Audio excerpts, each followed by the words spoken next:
Welcome back to our channel, where we share updates and untold stories about Catherine, Princess of Wales, and her royal family. Today we bring you some news. 1 minute ago, royal family in chaos after Epstein's secret files explosed. The dark truth. The internet floodgates are now open. More than 3 million pages of records have been made public.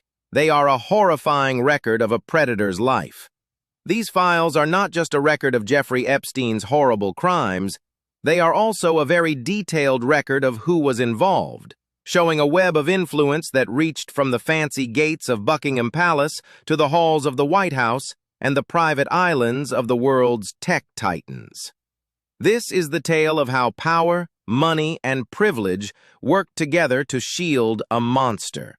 It is also the story of how the people who survived his reign of terror have struggled for years to bring his secrets and those of his powerful associates to light. We can now start to sketch out the network that kept him in business for the first time.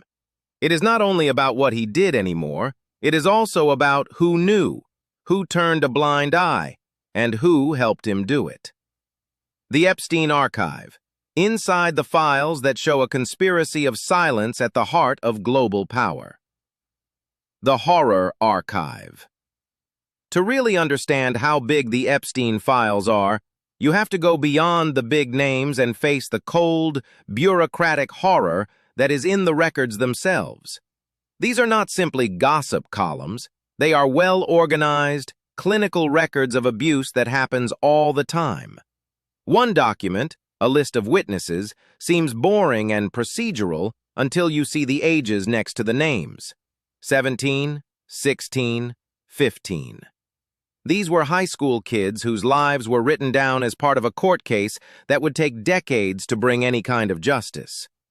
The archives make it painfully clear. According to their own horrifying testimony, they were molested hundreds of times. The personal items of the victims, which are now part of the public record, are what make this huge data dump so poignant. One of the most unsettling exhibitions showed a victim taking a pre-branded diary with the happy title, Flights of Fancy, on the front, and crossing out the final word, writing a correction in its place. Flights and Yachts of Dread is what it says now. That one desperate act of changing the words turns a scrap of paper into a powerful record of pain. It talks of a world of private aircraft and beaches bathed in sunlight that for many young ladies was not a paradise, but a well-planned jail. The release is a double-edged sword for the survivors who have struggled for this moment. It proves their veracity, but it also exposes old scars. One victim told Sky News about how she got to Epstein's famed island. One of the young girls came to the door and said, "You know, Jeffrey's ready for his massage," she said, her voice firm but full of terror. She fought, saying she did not know how to provide a massage, which was a sensible way for a youngster to reject an unreasonable predatory demand. But the system was set in stone. They replied, "Well, you have to, you know, you were asked." She stated that the massage evolved into sexual assault. This struggle for the truth has become worse because of new fury, not only at the people who did it, but also against the system that is supposed to bring them to justice. Survivors say that the release of the information, which was supposed to be a gesture of openness, has been ruined by what they describe as extreme negligence. One victim said, "What we are finding with the files is that there are excessive redactions and then great negligence to redact." Her anger was clear. A 5-year-old could have done a better job redacting these files using color-coded crayons. It is a disgrace that our Department of Justice put this out as their very best work. The state was supposed to safeguard the victim's identity in this case. But during the chaotic release, personal information was made public, which was a huge failure that devastated the people the system was designed to protect. The U.S. Attorney's Office wrote to courts to say that they had taken down the documents that victims had pointed out. But for people whose privacy had been infringed, the harm was already done. In a terrible twist, The system had neglected its most vulnerable people in an attempt to uncover a conspiracy of silence, making their misery worse as the world watched. A dark prince. For years, the British royal family has acted like they are above everyone else, following rules and traditions. The contents of the Epstein archive have permanently broken that veneer. The name Andrew Mountbatten Windsor, the Duke of York, will always remain a stain on the House of Windsor. These archives provide the most damning context yet for his terrible fall from grace. The institution has survived divorces, affairs, and abdications, but constitutional scholars believe that a relationship like this one, with a convicted pedophile and sex trafficker, is a whole new level of danger.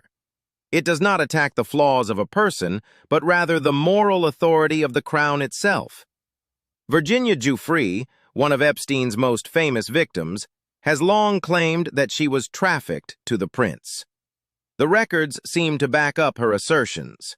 Prince Andrew has always strongly denied doing anything wrong, yet the evidence shows that he made a huge mistake and was too close to a known predator. 3 new pictures that have come to light are really disturbing. They seem to depict the then prince on all fours over a lady lying on the floor, but we do not know what they mean. Buckingham Palace has not said anything about where they came from or what they symbolize, which has led to a lot of conjecture. But the emails between a prince of the realm and a convicted sex offender show how deep the connection really is. The letters demonstrate that Andrew kept in touch with Epstein even after Epstein was found guilty in 2008 of getting a minor for prostitution. This was not a friendship that ended with a guilty plea. It was a bond that became stronger. In one now famous conversation, Prince Andrew invites someone to do something that goes against the very essence of the British state. He writes, "We could eat supper at Buckingham Palace and be alone." Epstein's response, "BP, please," is startling in how casually he says it. Legal experts and royal historians are both shocked by what it means. Buckingham Palace is not a private house. It is a symbol of a country's power. Many people consider it a huge breach of his position to give it as a private place for a convicted criminal to stay. The emails show a dirty and businesslike relationship. In another message, Epstein says he will set up a meal for Andrew with a Russian lady. The prince's answer is not cautious. It is full of ardent inquiry. "Great," he says. "Is there anything else you know about her that could be useful? For example, what have you told her about me?" Epstein responds like a buyer. "She is 26, Russian, smart, beautiful, and trustworthy." The conversation sounds less like a social introduction and more like a dirty briefing, which makes people even more suspicious about the nature of their relationship. The money problems make the scandal worse. Andrew and his ex-wife, Sarah Ferguson, the Duchess of York, were getting financial help from Epstein, even though they said they had cut relations in 2010. This financial dependence might be a reason why they keep seeing each other, which suggests that their connection was not only bad for society, but also may be vital for them individually. The royal family, which is made up of a lot of inherited riches and public money, was supposedly collecting money from a guy whose fortune was founded on financial crimes and making others miserable. The repercussions have made the usually secretive monarchy have to deal with the harm. Prince Edward, Andrew's younger brother, was the first royal to be publicly challenged with the new papers while on an official tour. He kept to the official line, saying things like, "The victims are the victims," and repeating what the palace had said before. "The king's condolences are with the victims and survivors." But for a population that is becoming tired of the scandal, these carefully phrased words do not mean much. As many people have said, the main problem is not only feeling sorry for the victims, but also holding the prince accountable for not doing his job properly. The Andrew issue is no longer just a bother. It is a sore spot on the monarchy that might poison it for a generation. The Devil and the Duchess. The web of connections around the House of York becomes even more complicated with the news about Sarah Ferguson. The Duchess has always said she did nothing wrong, and even hinted that Epstein was blackmailing her. However, the new emails show a relationship that is, at best, very naive, and at worst, quite compromised. The most stunning thing that has come to light is that Sarah Ferguson brought her two daughters, Princess Beatrice and Princess Eugenie, to Miami to have lunch with Jeffrey Epstein only 5 days after he was freed from prison on pedophile charges. The email chain that was found in the archive makes the plan quite clear in terms of logistics. An aide to Epstein writes to him about reserving tickets for the Duchess and the daughters. They say that the princesses should fly in economy class and their mother should fly in business class. "Can I buy these tickets?" the assistant asks. Another email, this one from Epstein's assistant to Ferguson's, confirms the plan. "Amanda, would you kindly let me know where the Duchess will be staying while in Miami?" The reply is quick and casual. "They will be with Jeffrey for lunch at 1 o'clock. I hope this is acceptable." The Duchess herself sends a direct email to the convicted sex offender to confirm the news. "Yes, veggie lasagna," Epstein said in a way that was almost too normal for the situation. Psychological profilers and royal specialists are having a hard time figuring out how this visit was planned. At that time, Epstein was not just implicated, he was also a convicted criminal who had done things with females under the age of 18. It is hard to explain why she would deliberately bring her own daughters, who were then young ladies and senior members of the royal family, into his company. Was it a mistaken feeling of loyalty? A result of the financial ties that the docs say were there between the Yorks and Epstein? Or was it a sign of a society that was so protected by privilege that the usual standards of behavior and safety did not apply? No matter what the reason, the effects are huge. It puts Princess Beatrice and Princess Eugenie, two people who have mostly stayed out of their parents' troubles, right in the path of one of the most famous criminals of the 21st century. It makes you wonder about their mother's judgment and the kind of home they grew up in. People are calling for Prince Andrew and Sarah Ferguson to tell the whole truth about what they knew, what they saw, and why they kept hanging out with Jeffrey Epstein even after the world knew he was a criminal. They cannot stay quiet any longer. The Yorks' strange connection to Epstein is now symbolized by the veggie lasagna lunch. This connection might bring the next generation of the family into a controversy that is hard to get out of. The corruption of Westminster. The Epstein collection has caused a political tsunami that has hit the heart of the British establishment, bringing down one of its most famous and controversial characters, Lord Peter Mandelson. The papers show that the senior politician and the pedophile financier had more than just a friendship. They say that the violation of national trust was so bad that it led to a criminal inquiry and caused a government to fall apart.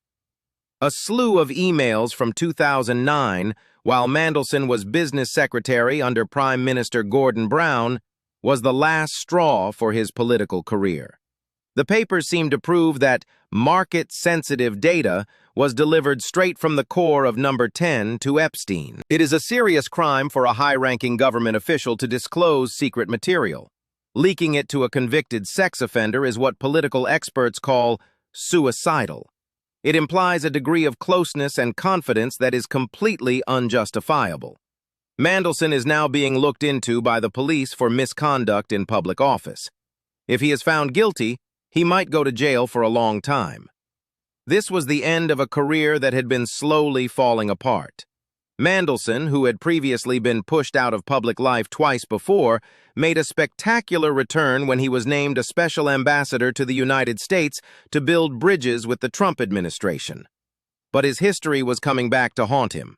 First, a birthday book from 2003 came out in which he called Epstein his best buddy. Then, the Prime Minister fired him, saying that he had lied about how often he had spoken to Epstein. But the entire extent of the link did not become obvious until the 3 million additional files were made public. The database included more than just the shocking emails. It also had humiliating pictures of Mandelson in his underwear in Epstein's Paris home, and papers proving payments from Epstein to Mandelson's spouse. There is no evidence that his spouse did anything improper, but the financial connection made an already bad situation much worse. People from all across the political spectrum called for him to lose his peerage. Finally, he resigned from the House of Lords because he knew it was going to happen. However, the issue did not stop when he left. The present administration is now facing a full-blown crisis. During a dramatic session of Parliament, the government was said to be in full-blown retreat because a revolt by its own MPs compelled it to make all of its files on Middleton public. The administration lost the right to determine what may be kept secret for national security reasons in a humiliating loss. It had to give that power to Parliament's Intelligence and Security Committee. This decision was made because the ruling party did not trust each other very much. MPs felt compromised and wanted independent scrutiny. Keir Starmer, the Prime Minister, is currently in a very dangerous situation. People are closely watching his decision to bring Middleton back into the administration. "I regret giving him the job," he said during a news conference. "If I had known then what I know now, he would never have been near the government." But sources say that his MPs are febrile and want confirmation that their leader was really deceived. The Metropolitan Police have made things even more difficult by warning the government not to provide any material that may hurt their current criminal investigation. This is the same evidence that the Prime Minister needs to calm his rebellious party. It is a political catch-22 of the greatest kind, a scandal that one expert has dubbed possibly the largest of this century, spawned from a poisonous connection that has poisoned everything it touched. The Billionaires Club. Jeffrey Epstein had more than just money. He had social influence as well. He was a virtuoso at managing networks, and his best collection was his Rolodex of the world's most powerful people. The unsealed papers provide us a never-before-seen peek at this exclusive club, showing how Epstein leveraged his money and contacts to make friends with some of the most important people in business and technology. Being mentioned in the papers does not mean he did anything unlawful, but it shows how far his influence goes and raises very troubling issues about the culture of impunity that exists among the richest people. Elon Musk, the wealthiest man in the world, is one of the most well-known names to come up. Musk has always said he does not know Epstein well, but the papers show that they exchanged several emails trying to set up a visit for Musk to Epstein's Caribbean island. Musk seems to write in one email, "What day/night will be the craziest party on your island?" This email was very devastating. After the papers were made public, Musk went on his own platform, X, to respond to the accusations directly. He painted himself as a champion of openness by saying, "No one pushed harder than me to have the Epstein files released." He admitted to the correspondence but tried to downplay it by saying he declined repeated invitations to go to his island. This attempt to control the story shows how powerful figures like Musk are in today's media, but the question from his own email is still there, which is a clear contradiction to his public stance. The papers also show who went to Necker Island, the private Caribbean resort of Sir Richard Branson, the founder of the Virgin Group. In April 2013, an aide to Epstein sent an email asking to send 2 Russian females to the island. A response from Branson's staff said, "That is good. How many people? Could we get all names, please?" A Virgin Group spokeswoman has subsequently confirmed that there were 2 short business meetings, but highlighted that any communication was restricted and happened more than 10 years ago. The testimony includes an important caveat. If they had known everything, there would have been no interaction at all. This is a typical excuse used by many people in Epstein's circle. They did not know anything. But critics want to know how a guy whose image was already hurt by a conviction in 2008 could still travel in these circles so easily.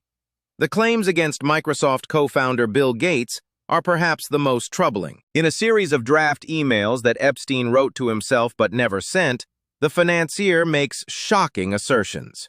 He says that Gates had a sexually transmitted disease and tried to covertly provide medicines to his then-wife, Melinda.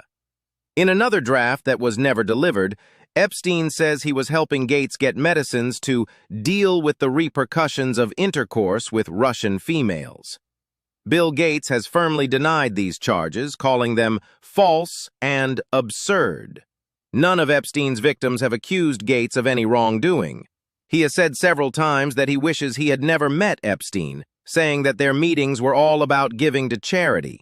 Gates said in an interview, "The accent was always on the fact that he knew a lot of extremely affluent individuals and said he could convince them to contribute money to global health." But his ex-wife, Melinda French Gates, has made the association's shadow more important. In an emotional interview, she spoke about the very, very hard periods in her marriage that these new facts brought back. When confronted about the unanswered issues concerning her ex-husband's connection with Epstein, her answer was revealing. She remarked, "Those inquiries are for those folks and even my ex-husband. They need the solution to those things, not me." Her comments, albeit restrained, give the sense that there is more to the narrative, a strong, personal authenticity. It turns the claims from the strange ramblings of a dead predator into a very personal betrayal. And now the public is left to question what secrets died with Jeffrey Epstein and what secrets are still being concealed by the living. The first family of America under oath. The Epstein scandal has reached the highest levels of American politics, compelling a former president and first lady to face the music and setting the scene for a historic fight in Congress. Bill and Hillary Clinton fought subpoenas for months to appear before the congressional committee looking into Jeffrey Epstein. Their attorneys said the requests were politically motivated and could not be enforced by law. But the Clintons have agreed to testify, which observers on Capitol Hill are calling a capitulation. This is a big step forward in the drive for accountability. The turning point occurred when a few Democrats on the investigation panel joined their Republican colleagues in a vote to recommend that the former President and Secretary of State be held in criminal contempt of Congress. This pressure from both parties made a real legal threat. If the Justice Department decided to go after the Clintons, they could have spent up to a year in prison and paid big penalties. The committee's chairman turned down their first proposals, which included a 4-hour transcribed interview with President Clinton and a sworn statement from Mrs. Clinton. He said these were demands for special treatment and an insult to the American people's yearning for openness. Bill Clinton's appearance will be historic. He will be the first former president to testify before Congress since Gerald Ford explained why he fired Richard Nixon in 1974. This differs greatly from Donald Trump, the most recent past president. Trump sued the committee investigating the January 6th Capitol attack, and they let him appear. The Clintons changed course when the committee agreed. The probe will examine Clinton's closeness to Epstein. The former president has denied visiting Epstein's private island and said he ceased chatting to the millionaire 20 years ago. Hillary Clinton denies meeting Epstein. However, flight records from Epstein's private jet, the Lolita Express, proved that Clinton made several foundation-related trips.